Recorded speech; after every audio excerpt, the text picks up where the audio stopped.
Hello, everyone, and many thanks for joining this stream from Moscow. News summary of mine, and I did try to prepare quite a number of news on some major developments that Russian media is focused on, and hopefully you will find news segment informative and useful. And if so, please, dear friends, don't forget to like the video.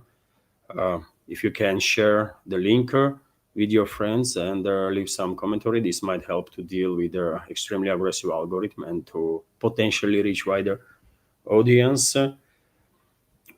After stream, during the stream, if there will be any questions or comments through super chat on Rumble, of course, I will react on it after the news segment, or if there will be any questions from other support platforms, PayPal or Boosty on this matter, dear friends. Yesterday, right when I finished the streaming, message came about super chat on Rumble from Blorp. I will highlight this super chat right now, if I may. So that was a super chat from Blorp yesterday evening. Thank you very much, Blorp, for yesterday's super chat and $5 donation. Comment from Blorp is, peace, something that we all want, of course. And so, yes, dear friends, there is several means you can assist my work. You can help me to maintain this project. The links are on this video in description box and in the pinned comment. That's been said. Well, let's start with the news segment now. And as I said, quite a number of news on some major developments. And I will start with a short summary about a battlefield in a zone of special military operation. No major changes on Kherson direction during the past 12 hours. Main focus of the Russian militaries is still on islands on the Dnieper River and on Karablь district of Kherson that you see right now on your screen. Quite a massive district, by the way, that is isolated from rest of the city. Basically, it's an island sort of there. When it comes to Zaporozhye sector of the front line, main focus of the Russian armed forces at this point is on these two settlements, Stepnogorsk, and also Primorsk.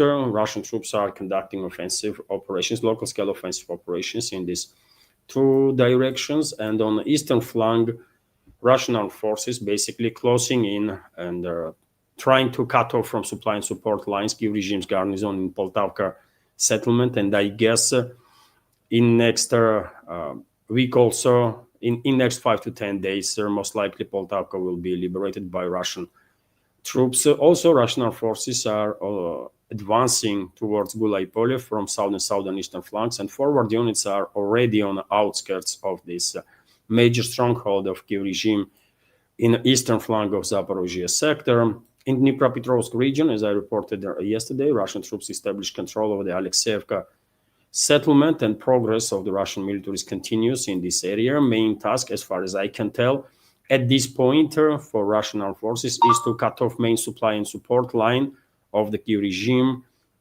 from Dnipropetrovsk region towards the Gulaipole settlement. In the DPR, there are several major areas of military activities. Of course, Pokrovsk-Mirnograd is one of them. And yesterday, as I reported, Russian armed forces established full control over the Novopavlovka settlement on the southern eastern flank of Pokrovsk. And Russian troops basically are already in control of these southern eastern districts of the Pokrovsk itself. Russian militaries are operating in central parts of the city and are advancing in direction of western districts. Initiative, of course, is in Russian hands, and also Russian militaries become quite active recently in Mirnograd direction.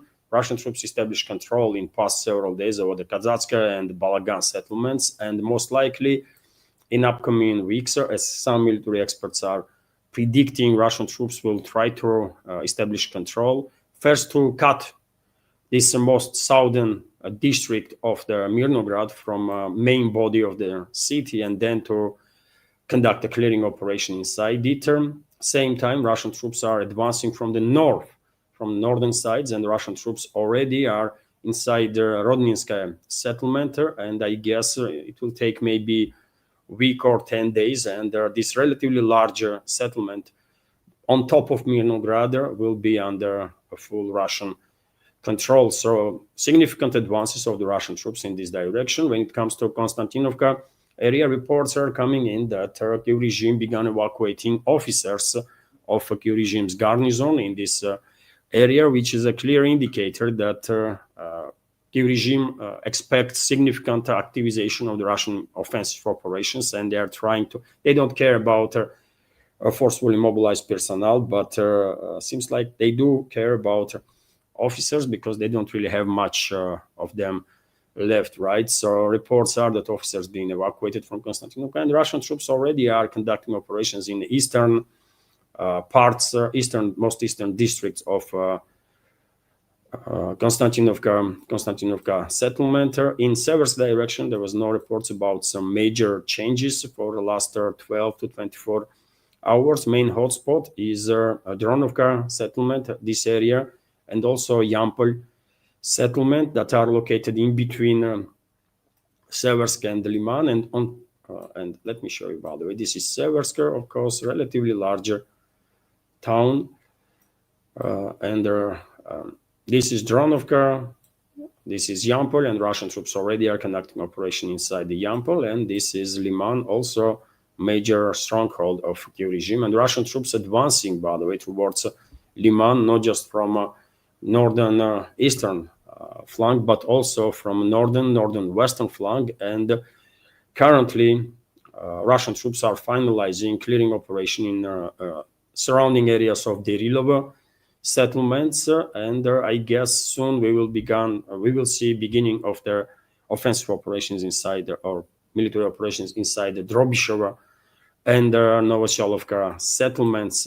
Once these villages are liberated, I think Kyiv regime's garrison in Liman will begin experiencing very significant difficulties, especially in terms of supply and support. Also, we have reports about further advances of the Russian armed forces on the southern western direction from Borovskaya Andreevka settlement, which was liberated a couple of days ago, and a video even being published by Defense Ministry about operation that basically finalized the liberation of this settlement. Formally, it's still in gray zone, but in reality, by accounts of many mappers, but in reality, this settlement is under complete Russian control. Mappers are not really fast enough really to follow developments on the battlefield. And when it comes to Kupiansk area, by the way, some 60 up to 70% of buildings in the Kupiansk city are under Russian control, according to reports. And many military experts are predicting that this settlement will become under full Russian control in a relatively short time. Maybe it will take a couple of weeks. And let's say that's it for a short summary of the situation on the battlefield. I will continue with this report from RIA Novosti that air defense systems overnight intercepted 51 drones that was launched by Western-backed terrorist regime of Zelensky with the assistance of NATO countries. Information is based on Defense Ministry's update, and I can give you some specifics. On that, 12 drones were intercepted over the Saratov region, 11 drones over the Volgograd region, 8 over Rostov region, 6 over Crimea, 4 each over the Bryansk and Voronezh regions.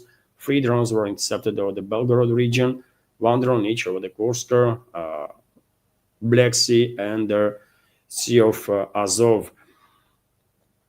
Next news that I have for you is that, of course, Russian militaries are also conducting long-range precise strikes on military and logistical infrastructure of the enemy, energy infrastructure of the enemy. And today we have this report that emergency power outages have been introduced in Kharkov, Sumy, Poltava, Zaporozhye, Kirovograd, Dnipropetrovsk, Khmelnytsky, and the parts of Cherkasy regions. Power is also being cut off in Kiev as a consequences of Russian strikes on energy infrastructure of the Western-backed terrorist regime of Zelensky. Also, as I already mentioned, dear friends, Russian Defense Ministry confirmed the reports about liberation of Alexeyevka settlement in the Dnipropetrovsk region and Novopavlovka settlement in the DPR. And military expert Andrei Marochko also confirms information that Kyiv regime is removing officers from Konstantinovka to a thorough approach of Russian armed forces. Yet again, Kyiv regime has no care about forcefully mobilized military personnel, but they have also significant shortages of officers that have at least some experience, right? And they are trying to keep them alive. Definitely strong indicator that soon Russian troops will further intensify military operations in Konstantinovka area, and most likely before end of this year, this town will be liberated. Also, dear friends, very important statements were made today by Director of Russian Federal Security Service, FSB, according to whom British special forces are directly participating in operations against Russia. Let me give you some specifics on that. So, the British Army's Special Air Service, so-called SAS, is directly involved in the combat operations against Russia. This was stated by Alexander Bortnikov, director of the Russian Federal Security Service, FSB, and the chairman of the Council of Heads of Security Agencies and the Special Services of the CIC member states. We have some quote here. So, special forces of the British Armed Forces, SAS, are directly involved in the fighting, Bortnikov said on Tuesday at the 57th meeting of the Council of the Ministers of the Russian Federation in Samarkand. Council of the Ministers of not just Russian Federation, but CIS organization. CIS is, of course, Commonwealth of Independent States. These mechanical translations sometimes do some crazy stuff, of course, and obviously veterans of our community are not surprised to hear this news that head of Russian FSB is directly saying that British SAS is participating in operations against Russia, because I have reported there quite a number of times before about losses among British special forces, not just SAS, but also Special Boat Service, another special force of British criminal regime, let's say, that is deployed against Russia.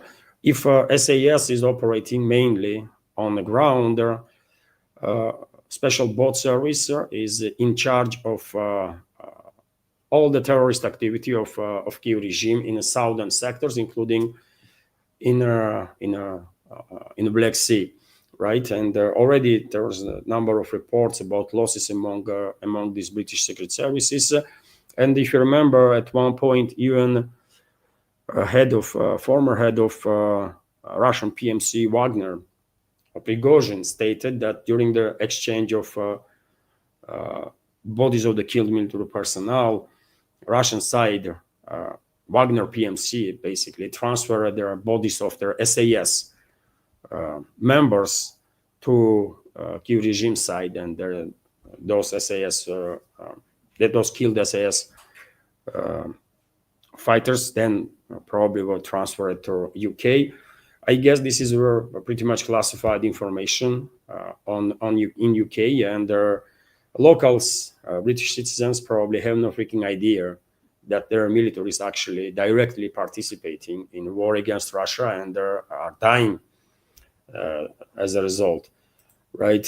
But to continue, dear friends, let me give you also on this report that Trump once again spoke yesterday late evening by Moscow time about upcoming meeting with Zelensky, and he said that basically he spoke about Tomahawk missiles once again, and he spoke about some offensive that Zelensky regime wants to conduct, some offensive weapons. I believe I do have some video short video of Trump's statements, and let me share that video with you, dear friends, right now.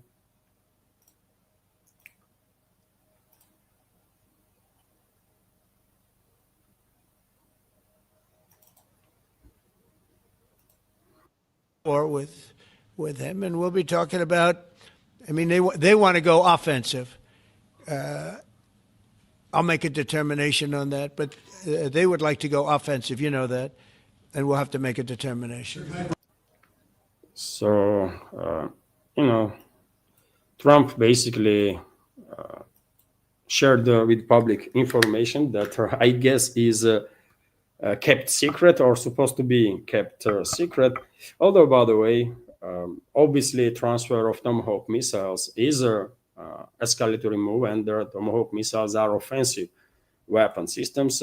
Maybe Trump was talking about that Kiev regime will formally Kiev regime. In reality, U.S. militaries will soon begin deploying this offensive weapon system against Russia, Tomahawk missiles, with some other long-range weapon systems. Or same time, maybe he was talking about not just that, but also about potential plans that NATO generals come up with for Kiev regime's militaries about yet another suicidal offensive operation.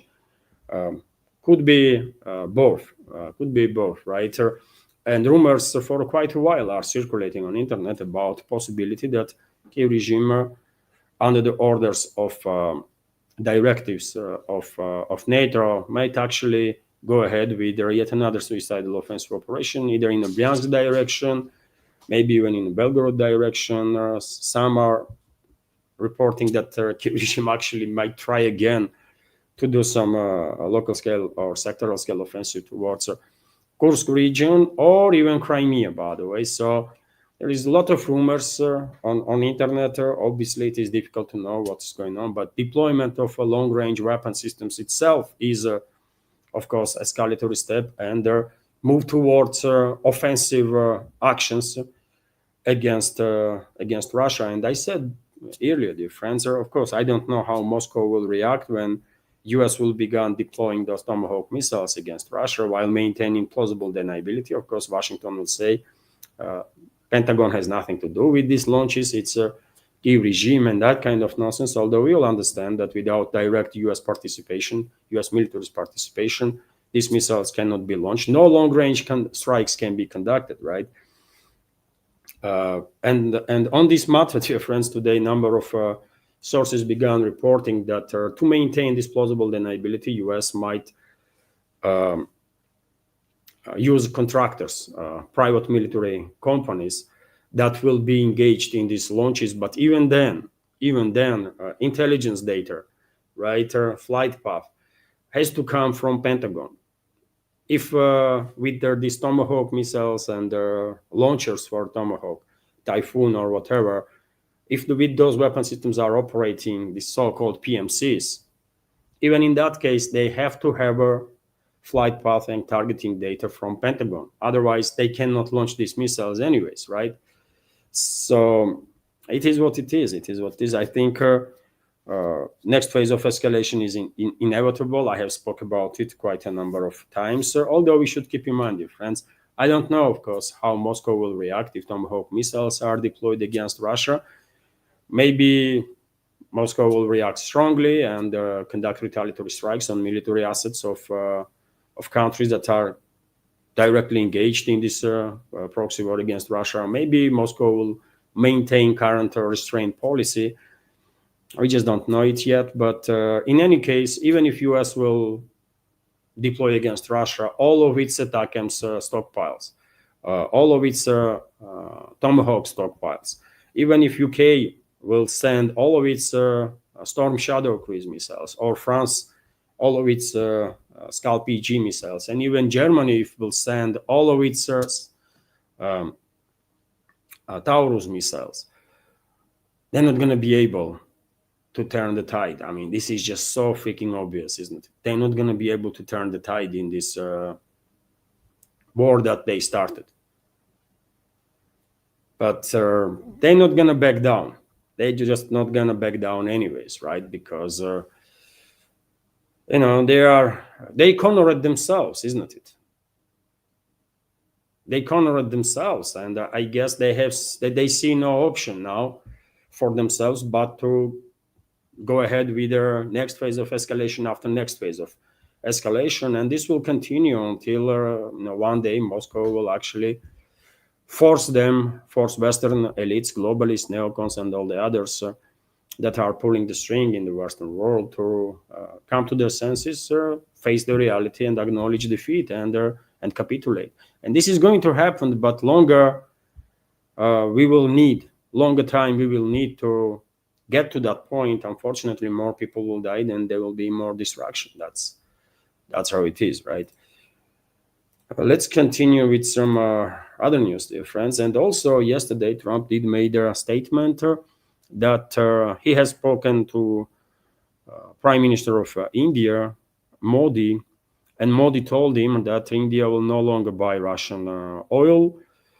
I don't know what to make of this statement. Trump is lying so much and on daily basis that this statement could be a lie also, or maybe he is telling the truth. I can give you some short video of this statement of Trump too, and then let's have a discussion about this subject.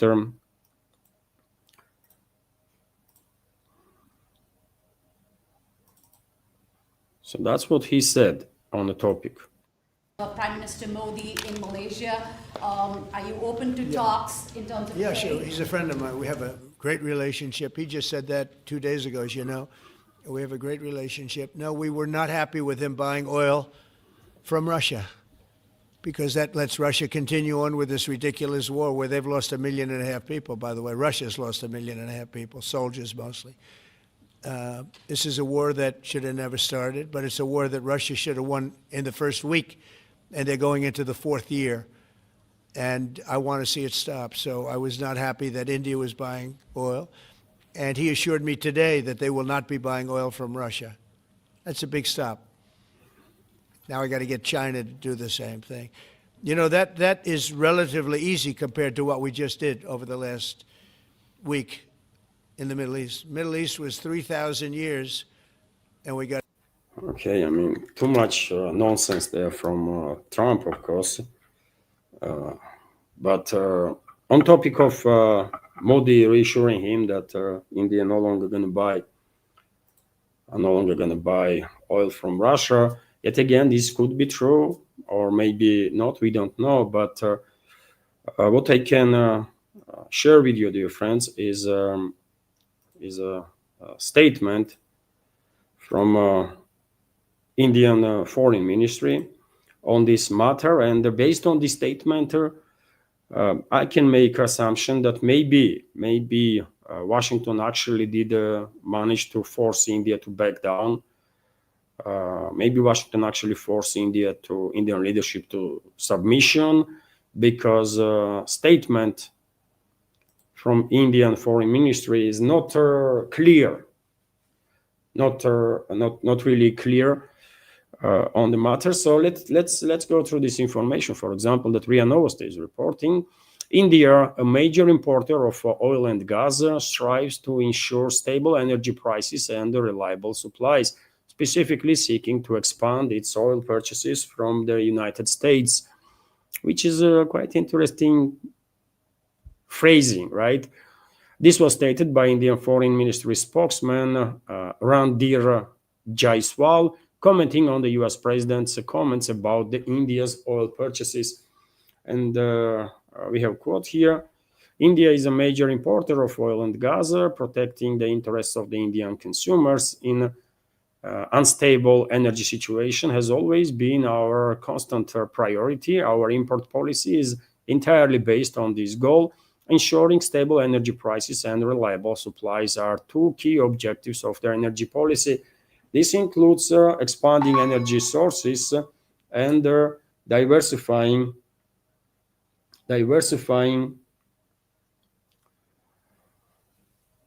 in line with the market conditions. This foreign ministry spokesman in India stated, share your opinion, dear friends, what you will make of it. But in this statement, there is no clarity. Is India actually planning to stop purchase Russian oil or not. Maybe they do. Maybe Washington, as I said, managed to force Indian leadership to submission, and from now on, or shortly after Trump's yesterday statements, India will begin buying oil from US, right, or elsewhere, but and will cut completely cooperation with Russia in the energy field. At this point, by the way, nothing will surprise me, really. Nothing will surprise me. I might have some doubts that New Delhi will act like that, but anything is possible. Anything is possible, isn't it? And one should also keep in mind, dear friends, that first of all, oil exports from Russia is just a tiny part of Russian overall income, right? Oil and gas sectors make only up to 20% of federal income in the budget. Up to 20% max, by the way. So if energy sector is completely out of action, which is technically not possible, but let's have a thought experiment. If energy sector is completely out of action, then Russia will still have this 80% of income, right? And if you keep in mind that Russia has around $1 trillion reserves in different funds, then we do understand that this focus of US and the Western enemies of Russia, basically, on the destruction of Russian energy sector will not achieve main goal of the Russian enemies, which is to create destruction, in Russia, create chaos, provoke a collapse of economy, regime change, then divide country and grab all the resources. This is not happening. And once again, if India will, refuse to buy Russian oil, okay, China will buy it happily, and some other countries. So yet again, India has to. I understand India is under heavy pressure from Washington, but nevertheless, India has to stand strong on its priorities, because it is very easy to destroy relationships with Russia, and to rebuild these relationships going to be extremely difficult, and I don't think India really wants to destroy relationships with us. I don't think so, right? Anyways, we will see what is going to happen, by the way. But all countries in this world, all countries that are seeking sovereignty, seeking multipolarity, just world, all of them should stand next to Russia. All of them, because otherwise, they will lose much more than they might think, to say the least, right? Also, dear friends, when it comes to involvement of UK in all sorts of provocations and hostilities against Russia, all sorts of criminal terrorist activities, head of Russian FSB, Bortnikov, also went to say that it's not just British militaries, SAS, for example, that is participating in hostilities against Russia, direct hostilities against Russian militaries, but British secret services also are planning to destroy Turk Stream pipeline. This is the report that you see right now on your screen. RIA Novosti is reporting about it. Let me give you some details. So Russia has received information about preparations of a sabotage against the Turkish Stream gas pipeline.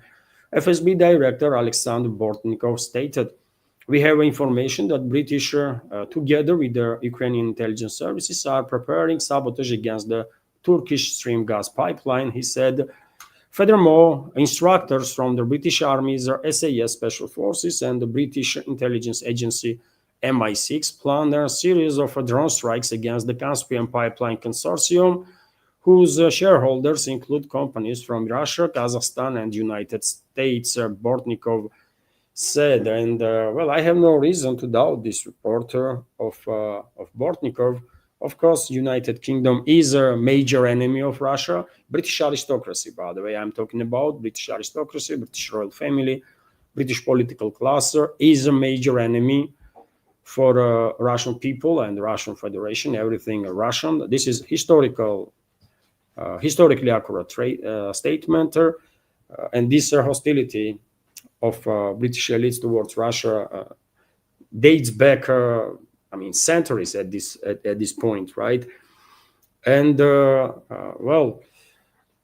I guess if they have plans to destroy Turk Stream pipeline, they will do it, because it is almost impossible to secure this pipeline completely 100% at the time, because we are talking about hundreds of kilometers of pipeline that goes under the Black Sea, right, and connects stations from Russia to Turkey. And so if London has already authorized terrorist attack on Turk Stream pipeline, most likely they will go ahead with this and will blow up that pipeline. And no one should be surprised that they will do it, right? No one should be surprised, especially after UK orchestrated together with the US and some other enemies of Russia orchestrated terrorist attack on Russian nuclear triad, and did not face the consequences. I guess at this point, London thinks they have a green light to go ahead with any level of terrorist attack on Russia, and Moscow will do nothing about it, right? And one might understand why British aristocracy might think that way. They killed tens of thousands of Russian citizens and continue to do so. They are engaged in hostilities against Russia, all sorts of hostilities, terrorist attacks, and so on for many, many years, and they never faced consequences. And so why wouldn't they be emboldened, right? After UK orchestrated attacks on Russian nuclear triad, if something happened with British nuclear submarines, Vanguard-class nuclear submarines, in that case, of course, London would act a little more cautiously. And if after that attack on Russian nuclear triad, freedom fighters from Oklahoma or freedom fighters from Texas in US or Ohio attacked a US airbase and with the wire-guided drones, for example, and destroyed 5, 10 B-2 bombers, B-1 bombers, and so on, I'm quite sure US would act more cautiously. But because none of this happened, because neither US neither UK pay any price for attacking Russian nuclear triad, they are very much emboldened and will go ahead with any level of escalation with Russia, because they are quite sure Moscow will do nothing about it, right? And also, UK has banned imports of petroleum products produced by the third countries from Russian oil. Okay, who does give them about it? TASS news agency is also reporting that, and as I just said, by the way, this so-called Operation Web, when UK and US orchestrated their attack on Russian strategic bombers on Russian nuclear triad, was orchestrated by London, right? And the FSB director says exactly that Operation Web was supervised from London. So this is factual, right? I have no reason to doubt information that FSB has on this matter. So it's accurate.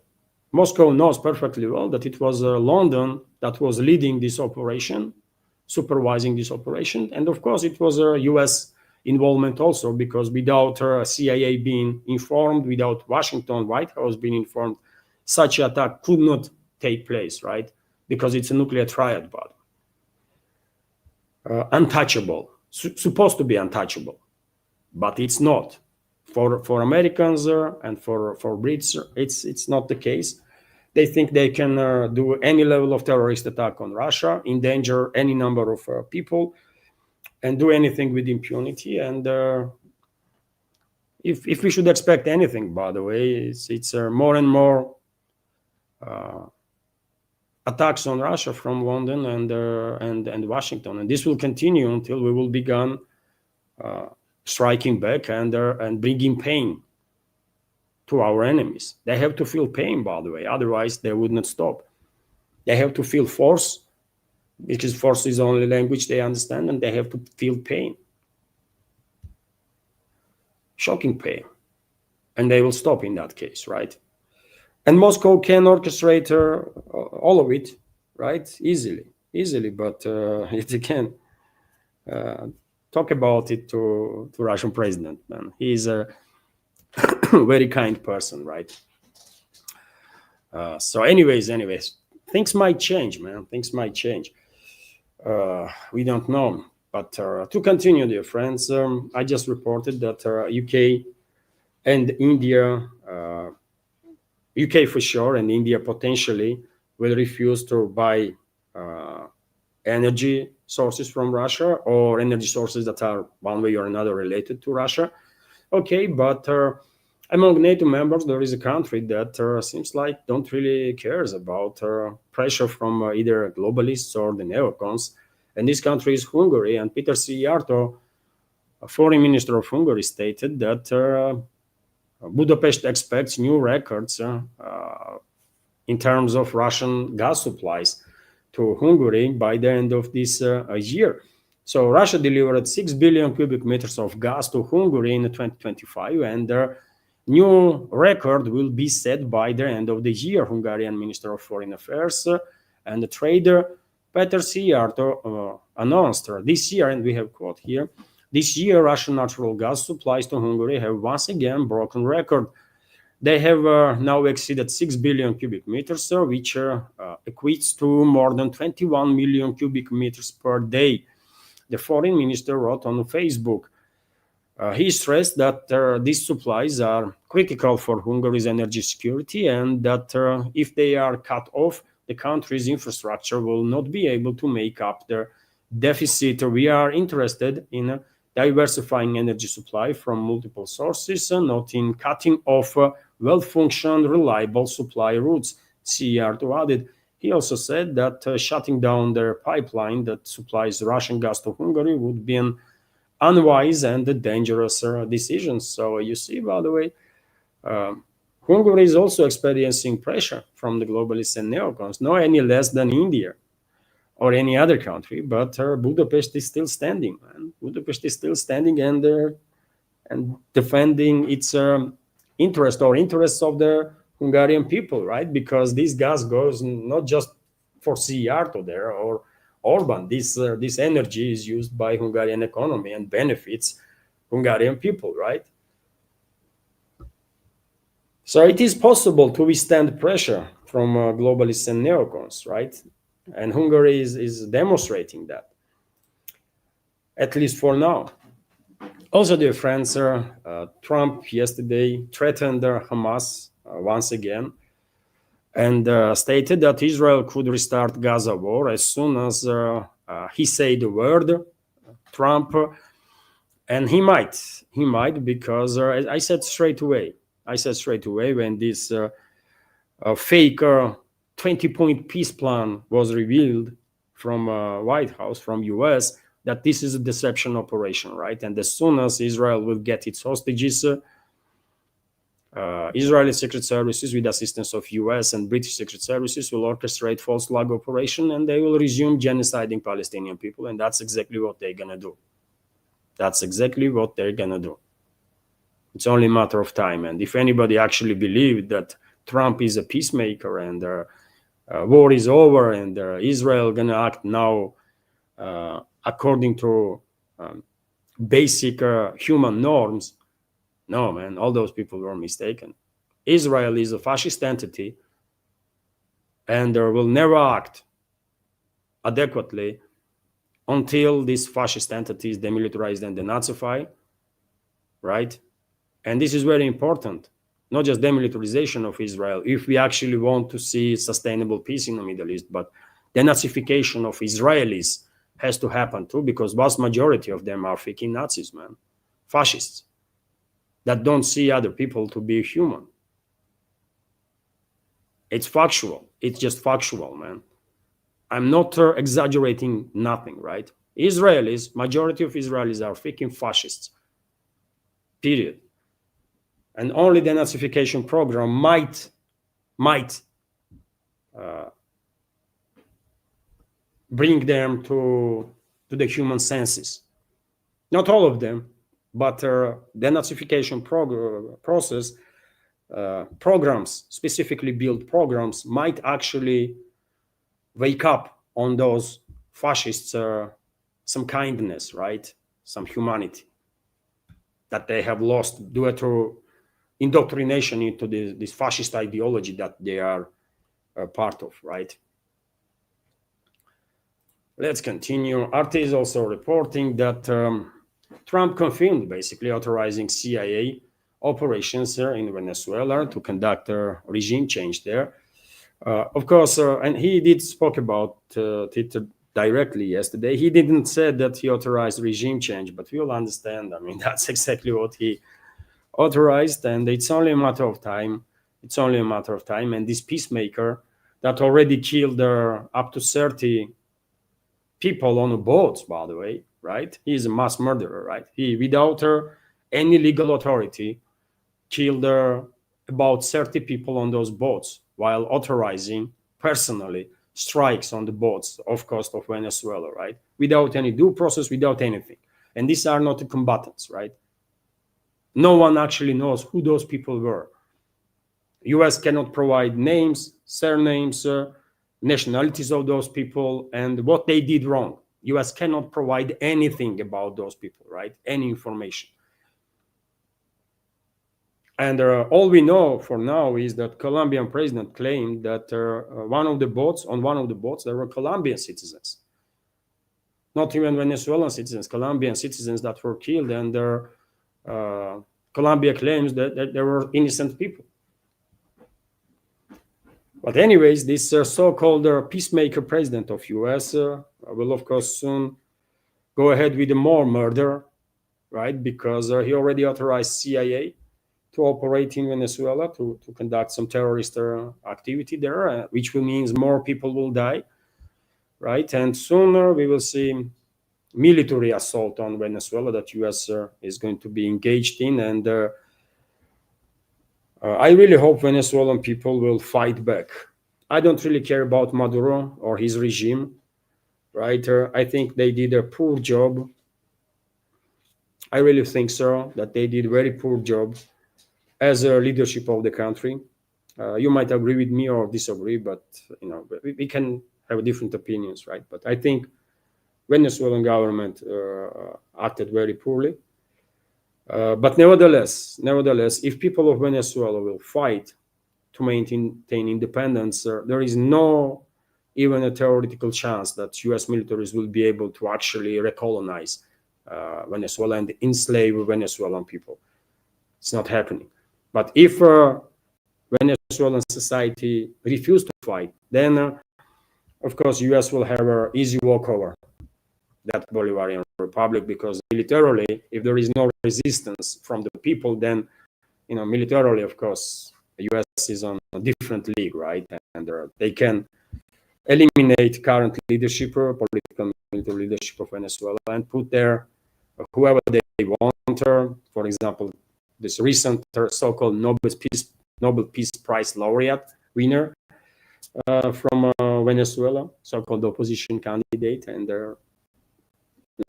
they will continue around the things in Venezuela and treat locals as slaves, as US always does, by the way. Did US ever respected anybody anywhere? US political class, that is. Of course, never, right? And same can be said about Western elites in general, by the way. Did they ever treated anybody with respect? They do not respect their own citizens. I mean, why should anybody expect that they will respect other people's, man? Of course they not. So it is what it is, man. Let's continue with some other news, right? And we have more threats from US towards China. More threats from US towards China, by the way. Although before I continue, I forget to remind you, dear friends, that this media project is completely independent, right? And if you like my work, at least time to time, I also have good days and bad days. But if you like my work in general, and if you want to support her, you can do it through several means. All the links are on this video in the description box and in the pinned comment, including PayPal for donations or Boosty platform, my Patreon page that you can subscribe and become a sponsor of the project. You can subscribe to my page on Boosty. Two, there is a crypto wallet, addresses in the description box. And during the live streams, that is, whenever I'm online, because I'm streaming on YouTube and Rumble simultaneously, you can use a super chat feature on Rumble, or rant feature, as it's called there, to donate to this project, and also to highlight anything, really, any comment, topic, whatever you want. For now, there was no super chat, nothing. So, okay.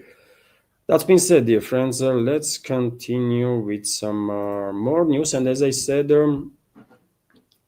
US is threatening, issuing more threats towards China, acting tough, right? And Treasury Secretary Scott Bessent returned to the topic of 500% tariffs on China. I can show you a video on that, dear friends. This is a clear demonstration of desperation on part of U.S. leadership, I think, and U.S. political class even, right? Because they're not going to impose no 500% tariffs on China, by the way, because this will kill U.S. consumer market, literally, right?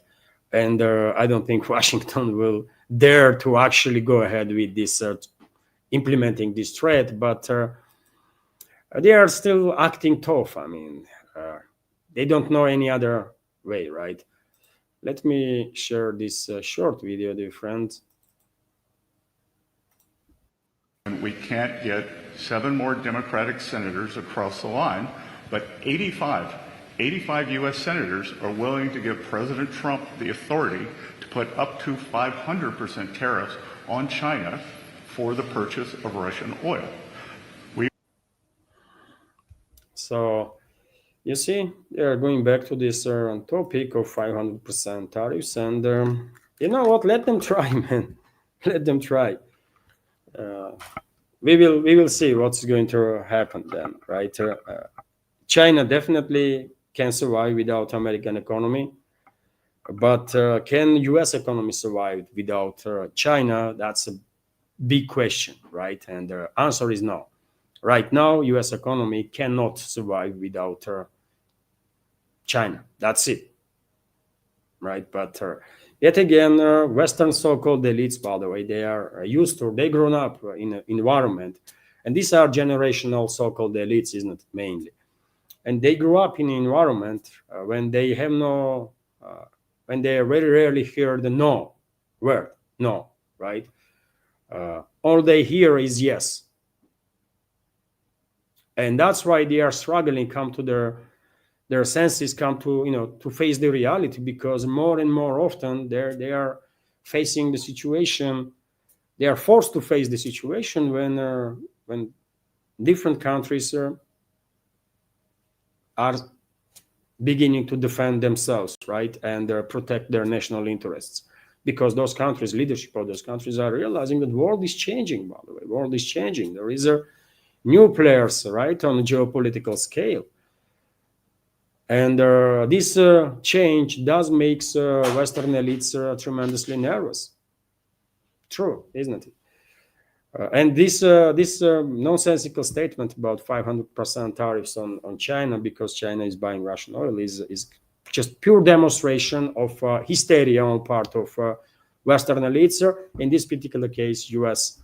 ruling class. They're not going to impose no 5% tariffs, by the way, because it will kill U.S. consumer market. Let's continue with a few more news, dear friends, and I will end the first news update on that. We have this report from RIA Novosti that Chinese embassy in the United States responded to Trump's call to abandon Russian oil. The Chinese embassy in Washington told RIA Novosti that Beijing rejects pressure and coercion and advocates a respectful approach to cooperation with Moscow. China firmly rejects any illegal unilateral sanctions, expansion of jurisdiction, and any form of coercion and pressure. This was said by Liu Pengyu in a diplomatic spokesman of the diplomatic mission of China in the U.S. So, and earlier we had statements from Chinese Foreign Ministry, from a number of other officials that, to summarize, by the way, said that Beijing simply don't cares. Beijing don't cares what Washington has to say.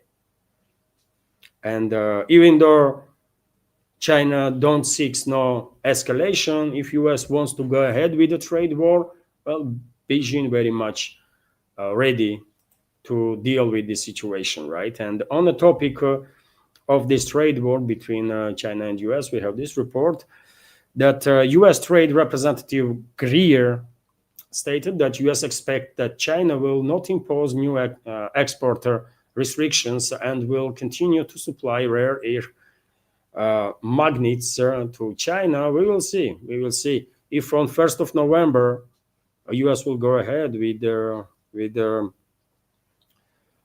100% tariffs on Chinese goods that is imported by US, then of course China will retaliate. There is no question about that. And what kind of statement is this from Greer, that US expects that China will not retaliate? Why wouldn't they? Why wouldn't they, man? You see, by the way, that's the people that we are dealing, man. These psychos, mental ill elements that are formally at least in charge of collective West have no freaking idea how this world is operating, right? They still think that they are on top of the world, and when they say something, it's like a law, everyone should obey. That's their attitude, by the way, right? And this is extremely dangerous because these people clearly don't understand what the hell is going on, right? And they do it to their misreading of the big picture. They might actually trigger certain processes that will not end well for anybody, right?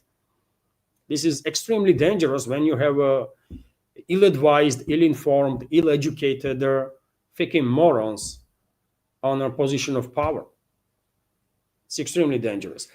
And you know what, dear friends, I will end this first live stream on that. Hopefully you did find it informative and useful. And well, before I go, dear friends, I will just tell you that second live stream today most likely will be at 7 o'clock this evening, 7 p.m. Moscow time, as I did yesterday. And if you will have a time, join the live stream. I will prepare for you more important and interesting news for that second update too. And I guess this is it for now. If you like the video, please click that like button. Leave some commentary, dear friends, and if you want to support her under this video, in the description box you will find all the links through which you can support. And right now I can give you information that there was donation, right? There was donation during this stream, dear friends, on PayPal, donation from Radovan. So thank you very much, Radovan, for 12.43, right? For your donation of $12.43. Thank you very much. There is no comment to highlight, but thank you very much, Radovan, for your $12 donation. And yes, this is it, dear friends. Have a wonderful day and take care. See you later.